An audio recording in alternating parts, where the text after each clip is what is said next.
Hi friends, welcome to RJ cookery. நம்ம இந்த வீடியோவில் என்ன பார்க்க போகிறோம்னா, ஒரு ஈஸியான ஸ்வீட் ரெசிபி தான் பார்க்க போகிறோம். 7 கப் கேக். இது நிறைய பேருக்கு தெரிஞ்சிருக்கும். புதுசாக என்னோடய சேனலில் பார்க்குறவாளுக்கு இந்த வீடியோ நான் ஷேர் பண்ணுறேன். ஃபஸ்ட்டு ஒரு கப்பு கடலை மாவு, 3 கப்பு சுகர், இதை போட்டு ரெண்டும் போட்டு நல்லா மிக்ஸ் பண்ணிடணும். மிக்ஸ் பண்ணிவிட்டு அதுக்கப்புறமா அடுப்பை ஆன் பண்ணிவிட்டு 1 by 1 எல்லாம் சேர்க்க போகிறோம். இதுவே 4 1 கப்பு கடலை மாவு, 3 கப்பு சுகர், 4 ஆச்சா. 1 கப்பு துருவின தேங்காய், 1 கப்பு காய்ச்சி ஆறின பால், 1 கப்பு நெய், அப்புறமா 1/2 ஸ்பூன் இந்த கார்டமம் பவுடர், அது அப்புறமா போடலாம். ஃபஸ்ட்டு இது மொத்தம் 7 ஐட்டம். இதை நம்ம கிளறி கொடுத்துட்டே இருக்கணும். அடுப்பை நம்ம சிம்மில் வச்சு கிட்டத்தட்ட ஒரு 20 மினிட்ஸ் நம்ம கிளறி விட்டுகிட்டே இருக்கணும். கனமான கடாயில் நம்ம பண்ணணும். அடி பிடிக்காமல் நம்ம பார்த்துக்கணும். அதுக்கு தான் நம்ம கிளறி விட்டுகிட்டே இருக்கணும். கொஞ்சம் நம்ம விட்டோம்னா அடி பிடிச்சிடும்.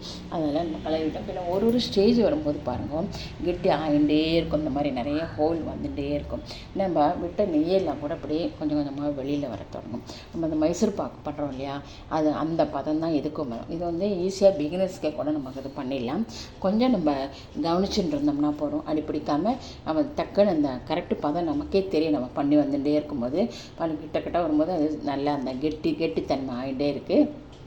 ஆனால் நம்ம இப்படி கொதிச்சு வரும்போது அது நமக்கு நல்லாவே தெரியும். அது கடைசியில் நம்ம தட்டில் நெய் தடவி நம்ம ரெடியாக வச்சுருக்கணும். கடைசியில் அதில் நம்ம விட்டுட்டோம்னா இப்போ தண்ணியாக இருக்கான்னு நம்ம பார்க்க வேண்டாம். அது கடைசியில் அது செட் ஆகிட்டு நம்ம கூல் ஆனப்புறமா ஸ்லைஸ் போட்டோம்னா அழகாக கட் பண்ணுறதுக்கு நல்லா வருது.